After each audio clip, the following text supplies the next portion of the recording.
자, 다음은 부동산 이용, 관리, 개발 파트에 대해서 살펴보도록 합니다. 자, 부동산 이용, 관리, 개발 중에서 상대적으로 출제 빈도가 좀 적은 곳은 이용 활동이 좀 적고요. 관리는 매년 한두 문제 정도는 꼭 나오고요. 그 다음에 개발 파트는 매년 출제 정도가 좀 다른데요. 부동산 학교로 문제가 좀 쉽게 출제될 때는 이쪽 영역이 상대적으로 많이 출제됩니다. 왜? 크게 어렵지 않으면서도 점수 따기 좋은 곳이거든요. 그래서 올해 같은 경우는 이쪽 영역에서 상대적으로 뭐 7문제 정도 아주 많이 출제되었습니다. 그 말은 이쪽 영역이 상대적으로 많이 나왔다는 것은 26회 시험 문제가 좀 쉬웠다 하는 것을 반증하고 있네요. 자, 그 중에서 이용 활동부터 좀 살펴보도록 하겠습니다. 자, 부동산 이용이다 그러면 한번 생각해 보시죠. 부동산 이용은 어떻게 해야 됩니까? 부동산 이용은 그거 모르는 사람 아무도 없죠? 예, 잘해야죠. 자, 잘해야 된다 그 말을요, 잘 이용해야 된다. 우리는 고상하게 최유효 이용이라고 하는 겁니다. 자, 최유효 이용은 객관적으로 봐서 양식과 통상의 이용 능력을 가진 사람에 의한 합리적이고 합법적이면서 물리적으로 채택 가능한 최선의 이용을 말하는 겁니다. 그래서 그 최유효 이용과 관련해서 그 보충의 판단 기준에서 쭉 써놨죠. 합리적 이용이고 합법적 이용이면서 물리적으로 채택 가능해야 된다. 이건 필요 조건이고요. 거기다 충분 조건이 되려면 최대 수익의 실현 가능성이 있어야 된다. 그런 표현이 나오고 있습니다. 자, 그런 표현들 가볍게 한번 읽어보시고요. 자, 그 다음에 그 이용과 관련해서 우리는 토지의 최유효 이용이다 그러면 집약 한계를 그 상한선으로 하고 조방 한계를 그 하한선으로 해서 선택적으로 최유효 이용을 모색하게 되는 겁니다. 그럼 여기서 집약 한계, 조방 한계 이런 말이 나오잖아요. 그래서 이런 표현을 알려면 집약도 이런 표현을 좀 알아두셔야 되는데, 집약도라고 하는 것은 단위 면적의 토지에 대해서 투입되는 노동과 자본의 양을 말합니다. 이렇게. 그러면 단위 면적의 토지가 있을 때, 단위 면적 뭐 1제곱미터의 토지가 있을 때 여기에다 노동과 자본의 투입량을 점점 늘려가는 건 무슨 이용이 되는 거예요? 집약적 이용이라 그러는 거예요. 그럼 도심에서는 이건 뭐로 나오는 거죠? 단위 면적의 토지에 대해서 사람을 투입하고 자본, 철근, 시멘트 투입하고 그러면 점점 건물 위로 올라가는 거예요. 집약적 이용이죠.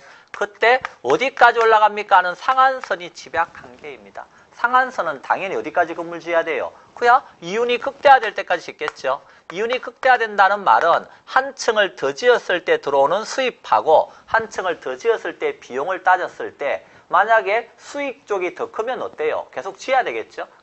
비용보다 더 크면. 그러면 우리 수학 체감의 법칙에 따라서 어때요? 1층에서 상가 지었을 때하고 저 위층으로 올라갔을 때 상가 임대료 수익이 다르죠? 그렇듯이 위로 올라갈수록 추가 한 단위 더 투입했을 때 들어오는 수익은 줄어든다고 봐요. 그러면 자, 한 층 더 지었을 때 추가적으로 들어오는 수입을 우리는 마지널 레버뉴다, 한계 수입 이렇게 표현하는 거죠. 그럼 한 층 더 지었을 때 들어가는 비용은 한계 비용이 되겠습니다. 영어로는 마지널 코스트입니다. 자, 그래서 마지널이라는 뜻은 추가 한 단위 더 그런 뜻입니다. 한 단위 더 지었을 때 만약에 뭐가 더 크면, 수입 쪽이 더 크면 비용보다 계속 건물 위로 올라갈 거 아니에요? 올라가는데 수학 체감의 법칙 때문에 여기서 여기 지었을 때 2층 지었을 때 수입이 여기 지었을 때 비용하고 같다면 여기가 이윤 극대화가 되는 곳입니다. 자, 그래서 당연히 이윤 극대화되는 곳까지 건물은 짓겠죠.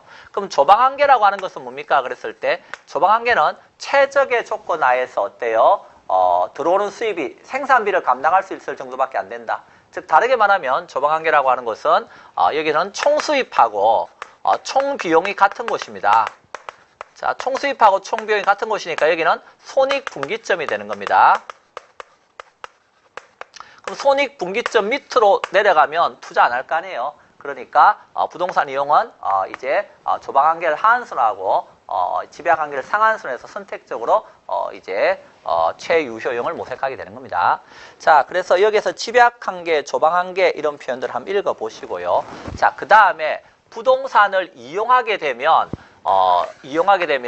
여러 가지 인식할 수 있는 것들이 생겨요.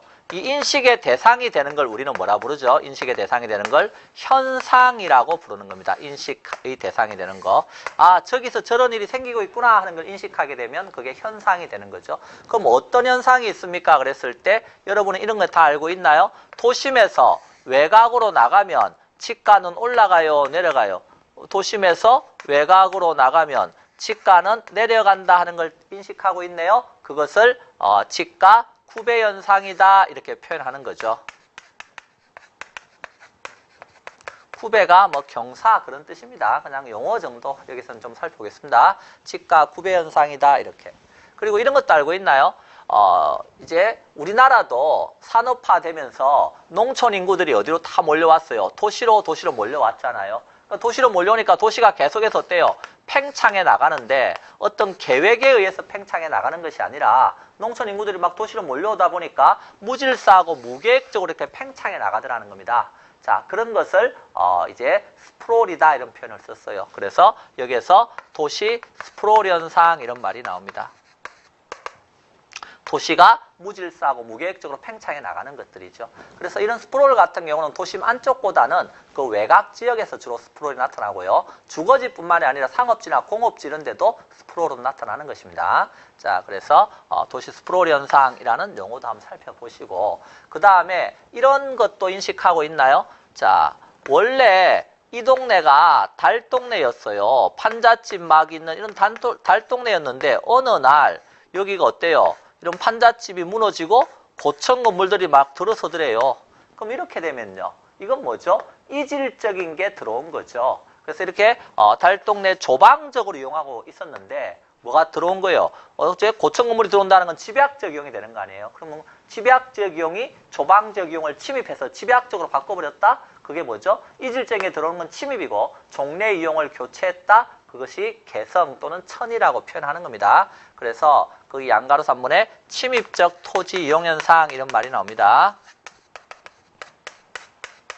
자, 우리는 뭐 인식하고 있다고요? 달동네가 뭐로 바뀐 거요? 새동네로 바뀌었네? 그 말은요. 이제 조방적 이용이 이렇게 집약적 이용으로 바뀌고 있다. 그건 이질적인 게 들어온 거죠. 그런 게 침입적 토지 이용 현상이 이렇게. 자, 그거 외에도 도심에는 직장이 있고 저 외곽으로 나가니까 뭐가 있어요? 외곽으로 나가니까 여기에 주거지가 있고 자, 이렇게 직장과 주거지가 분리된다 하는 걸 인식하면 그것을 직주 분리라고 쓰는 것이고요. 반대로 직장과 주거지가 어때요? 이렇게 같이 있다 도심에 그러면 직주 접근이 되겠죠.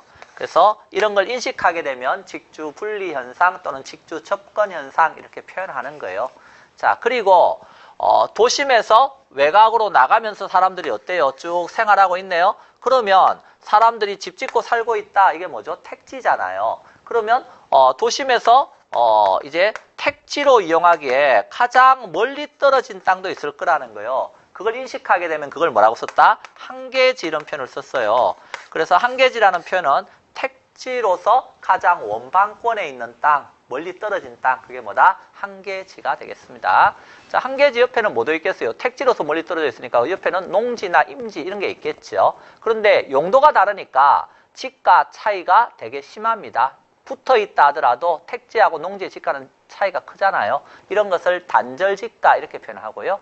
또 당연히 교통이 발달하면 더 멀리까지 나갈 수 있잖아요. 그러면 한계지가 더 멀리까지 연장된다 이런 표현도 나옵니다. 그래서 거기 나오는 표현들 크게 어려운 것 없으니까요. 가볍게 여러분이 어떤 말들인가 하는 거 한 번 정도는 읽어보시면 되겠습니다.